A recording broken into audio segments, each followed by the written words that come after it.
Hello everybody, Eternal Flame here, and we are here for a JJK chapter review. And you know what day it is? It's the best day because Gege has returned with his beautiful naming scheme once again. The best names have returned as we return to the decisive battle in the uninhabited, demon-infested Shinjuku, part 37. He's back. I'm not gonna lie, I got scared for a second that he dropped it with the entire The Day thing last chapter, but no, he's back with the perfect names. The perfect names return to us, everybody. Let's go! Anyway, now that we got the chapter translated on TCB, and this is going to be a really hype chapter, let's get straight into the chapter. But up first, the chapter starts out with a confrontation between Itadori Yuji and Megumi Fushiguro. As the narrator says, Itadori's all ears inside Fushiguro's soul. And it immediately starts with Megumi actually talking to Yuji, as Megumi says, "That's enough. I wanted to create a world where Sumiki wouldn't have to suffer needlessly. Or at the very least, I wanted to preserve our fragile life as much as I possibly could. Eating home-cooked meals, watching sunbeams fall into our hanged laundry, seeing her off as she walked beside someone like you, Itadori, that would have been happiness to me, but I've had enough." And this is some new characterization for Megumi that I absolutely love. Or well, not really new characterization, because I think this characterization has always existed, but rather a characterization that is being put much more to the forefront, which is the fact that while Megumi is born with so much potential, so much latent ability, he doesn't want it. All he wants really is to just live a normal life. He despises jujitsu, he despises all of this, he just wants to be able to live a normal life and just misses that time. That was the world he wanted to create, which was a normal world and why he was a jujutsu sorcerer. And it was something I began to figure out but was never too certain about, which is why I never really made a video talking about it, because the more and more I dug into Megumi's technique, the potential behind it, the more and more I thought about it and the fact that Megumi ultimately failed because he is Megumi Fushiguro. And that's why he could never unlock the full potential of the Ten Shadows technique, because he is not a combatant at heart. He doesn't want to be a jujitsu sorcerer. Megumi just wants to be a normal person in a normal life, and it's actually kind of sad what Megumi was granted. He was granted a talent that several hundreds of people would have wanted, but instead he wants to use that talent just to make things normal. It honestly grants a level of complexity that I really like to Megumi, that Megumi cares so much more about the simpler things. He couldn't care less about how strong he is, he couldn't care less about the fact that he was able to unlock a domain, and that he had tamed so many of his Shikigami, or that he had the famed technique. All he really wanted was just to enjoy a normal life. It's also funnily enough similar to another sorcerer known as Mai Zenin, his own cousin, because those two had very similar things, where they were granted really good techniques, but they didn't want to get stronger. Of course, this was much more the case for Mai than it was for Megumi, but that was because Megumi was determined to use this curse technique in order to grant himself a normal life. And the fact that I couldn't see this as Megumi's characterization both baffles me, but at the same time makes me really like this chapter a lot more. Also, this does confirm something else pretty funny, which is the fact that if Sumiki were to date Itadori, he'd probably be fine with it, because Itadori was the type of person he could imagine Sumiki being with. Which also does make sense considering the entire scene before Shibuya happened, where Nobara and Megumi both gave Yuji a perfect 10 when he was able to realize who the person was. Though also that does add some whole new different context to that scene, because now I'm just wondering if Megumi was also thinking about his sister in that moment, and thinking, hey, I need to find someone like Itadori for Sumiki. Alright, anyway, I'm gonna get back into the chapter now. However, that was when Itadori had his own response in return. As Itadori said, "Early on when my grandpa first got sick with lung cancer, he was offered a rough treatment that would have come with some strong side effects. He turned it down. Maybe he thought his body was strong enough even without the treatment. Every so often I'd hear him talk about euthanasia, but that didn't seem right. It felt like someone else's choice. Deep down, I'd always felt distant, unrelated. I figured it must suck for them, but I'd be fine. Ever since coming to Jujutsu High, I've been flooded with all these awful thoughts, and when I think about this lasting forever, I find myself able to empathize with my grandpa or with anyone faced with a helpless situation. That's why I can't tell you to keep living." And I really like this dialogue right here, because it's Itadori reflecting on his own experiences, and it's the fact that he knows he can't just tell Megumi to keep living. It has to be Megumi who comes to that decision. It has to be Megumi who decides whether he wants to live or doesn't want to live. Megumi is the only one who can save himself, and he's the only one who can accept Yuji's hand. Sure, Yuji can try and reach out as much as he wants for Megumi, can try and relate to him as much as he wants. It won't matter in the end end if Megumi doesn't take that hand to accept himself being saved. If Megumi doesn't want to be saved, he can't be saved. This is also, funnily enough, a reflection back to what Gojo said a long time ago, which is what Gojo said was, you can only save people who want to be saved. And it's sort of just a sad truth for a lot of things in life. You cannot force people to do something. The only thing you can do is try and encourage them and try and motivate them and hope they take your hand. Eventually, it's going to be up to them, whether they want to drown or whether they want to take the hand that's reaching out for them. However, we don't have the time to focus on that right now, as Sukuna claps his hands together and uses Hollow Wicker Basket.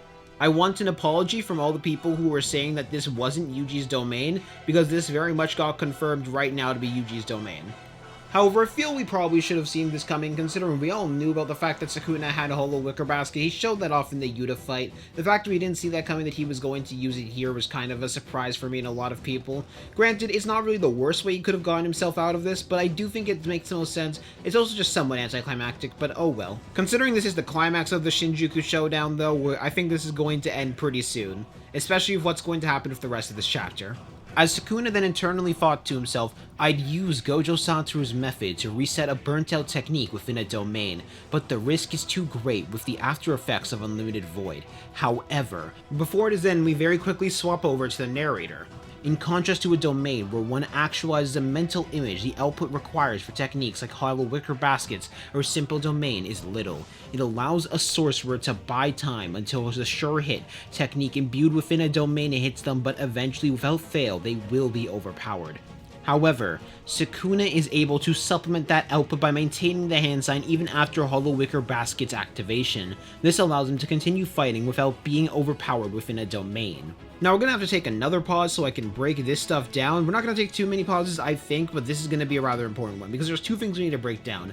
Number one, this proves something, which is the fact that the entire domain brain trick that Gojo figured out was something that Gojo figured out and was the first person to do, not something that Sukuna had figured out in the past, because me and a lot of people had speculated that Sukuna or Kenjaku had figured out how to do it first. However, this very heavily confirms that Gojo was the first one to do it, and just Sukuna was able to immediately figure out, as well as the drawbacks to it, which in my opinion both helps and hurts Sukuna.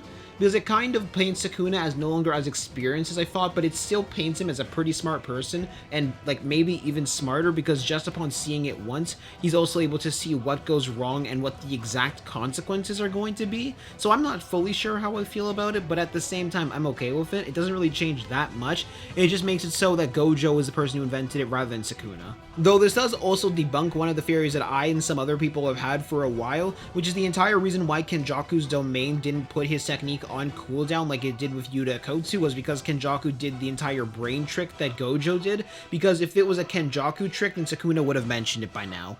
However, up next is the entire stuff about the Simple Domain as well as Hollow Wicker Basket, which is the fact that Simple Domain and Hollow Wicker Basket require much less output, mainly because of their size and the fact that it doesn't require much of a mental image. However, the reason why Hollow Wicker Basket in the hands of Sukuna is so terrifying is the fact that he can maintain the hand sign constantly, which means the output for it is never going to drop and it's never going to break. Or basically, here is a way that I can explain it for you. For Hollow Wicker Basket users, keeping your hand signs up is effectively making a brick wall. Every time you lower your hand sign while the brick wall remains, if the brick wall begins to take damage, it's eventually going to break. However, if you put your hand signs back together, it is slowly going to end up repairing, but at the same time, you're now in a hand sign. This doesn't actually apply fully to Sukuna, because Sukuna is both able to constantly make sure the wall repairs itself while continuing to fight, which is even more reason why this form is considered the peak of Jitsu. Basically, a Simple Domain will never break because it's constantly going to keep repairing itself faster than it can break, because at the same time Sukuna can keep fighting, it's just going to be with his two hands rather than its four hands. As it is then, we see a bunch of ducks flying while Yuji and Sukuna begin their hand-to-hand clash, with Yuji using his new elbow gauntlets in order to slam his fist down into Sukuna's leg and making Sukuna's leg bleed a little bit, before Sukuna then uses his body to throw Yuji into the ground and throw him out the way, and then knee him in the face. However, this knee to the face is very quickly followed by Sukuna socking him in the face and throwing him back as Sukuna chases after him while continuing to hold up the sign for Hollow Wicker Basket. As Sukuna begins to speak once more, starting to laugh, as he says, "Color me surprised. Who would have figured being looked down on would fill me with such eerie? That being pitied would rouse such hate. What fun it will be for every other human to reap the consequence of your actions." And this is some really interesting looks into Sukuna's character. The fact that Sukuna is being extremely emotive right now. He hadn't been this emotive ever since he had battled against Maki and went all out against them. So that kind of speaks a lot about Sukuna's current mentality and mental state in the moment. That him being this angry at Yuji is actually going to rowdy him up that much. And he's also excited that he's going to take this out on literally everybody else, and he's just putting all of this on Yuji as a result of him making him this mad. Mainly because he also knows Yuji doesn't really care what Sukuna does to him, but he cares much more what Sukuna does to everybody else. However, this is when we return back to Megumi's inter-soul mindscape, as Megumi says, "What's with that face?" before Yuji responds, "It's just, I'll be so lonely without you, Fushiguro." And with those words, whether conscious or subconscious, it's almost as if Megumi's will to live returned, as at that same time, shadows opened underneath Sukuna's foot inside of the domain in order to drag Sukuna's leg down, as Sukuna had a shocked expression on his face while thinking to himself, "My 10 shadows technique stopped functioning after Maharaga was destroyed. This has to be Fushiguro Megumi's. His soul was submerged in the bath, and yet the brass dismantles breathed new life into it?" So I'm gonna be real with y'all for a minute. I have no idea what Sukuna means by this, by the entire "my 10 shadows technique stopped functioning after Maharaga was destroyed. This has to be Fushiguro Megumi's." I do have a couple ideas, which is Sukuna might have placed a binding vow on Maharaga in order to massively increase the function of the technique by saying if Maharaga dies, he can no longer use the 10 shadows in general since he only really wanted Maharaga, maybe? Or maybe because Megumi has some new will to live that it ended up spawning a new desire to use 10 shadows? I don't know. I need to think about this a lot more. I want to see what you guys think in the comment section down below. I have no idea right now, but whatever theories you guys got will be very helpful. There will definitely be a theory video coming out about this later this week. However, now we're going to get back into the chapter, as Yuji very quickly saw his chance and immediately went in for hand-to-hand combat, almost like a blur of movement as Yuji landed a punch on Sukuna's stomach before landing a punch on Sukuna's head, launching him back, as he then landed 3 more punches on his head, while at the same time Sukuna also landed 4 punches on Yuji's head. Before it is then, we get some internal dialogue from Sukuna, as Sukuna thinks to himself, "His strikes have an effect. I can't overcome with reverse curse technique. He'll take all the wicker basket and shatter it." So this very heavily confirms that Yuji's punches directly harm the soul itself, mainly because of the fact that he can't recover it through RCT. This also makes it so that it's probably an even deeper form of soul damage than even the Soul Split Katana, because while the Soul Split Katana can be healed through RCT, it requires soul knowledge. So either it requires a much deeper level of RCT than even that, or not. I'm not going to say that it's better than the Soul Split Katana, but I do think it is definitely comparable levels to the Soul Split Katana, which if it is, oh boy, this ended up putting Yuji definitely higher up in my list.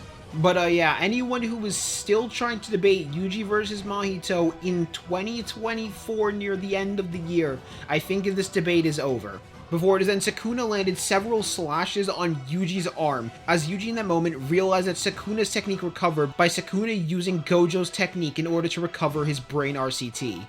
While at the same time, the gauntlets around Yuji's hand ended up breaking. And I need to say this right here, right now. This is confirmation these are cursed tools, but where did Yuji make these? How did Yuji make these? These things are durable. I need y'all to remember, these things have survived so many dismantles up to this point, including a domain expansion at full output in their dismantles, and they still have survived. They only have just recently broken. What are these things made of? I'm just saying, if Sukuna took this long to break it, nobody in the verse is breaking these. Now, I wish we could get more backstory for this, but at the same time, I'm not too surprised that we're not going to get too much more backstory for these entire gauntlets and why they are this strong. However, there is something much more important that is about to be revealed, which is the fact that Yuji is missing 2 of his fingers right now when Sukuna is about to cast his domain expansion. And the chapter ends with a final finger being held up inside of the dungeon, with the end chapter text saying, "What does finger mean? Next week, the decisive battle in Shinjuku reached its climax." And yeah, that is definitely a Sukuna finger that is at the end of the chapter, which this confirms a couple things. Number one, this confirms that Rika had ended up eating Yuji's finger more than likely, rather than the actual Sukuna finger that was still around in order to copy Sukuna's curse technique, and that Sukuna's finger is still around, which I'm very curious what that's going to end up meaning. It's more than likely going to have something to do with Nobara, but at the same time, I'm very curious what that's going to end up meaning. This chapter is a really good chapter, and it leaves me with a lot of questions to ask, which I'm really excited for the final climax of the Shinjuku Showdown. However, that is my entire chapter review. We're about to get a domain clash between Yuji versus Sukuna maybe as well, which that's going to be absolutely insane and really good feats as well. So, I'm gonna see y'all later. Hope y'all have a good day. Peace out. Bye.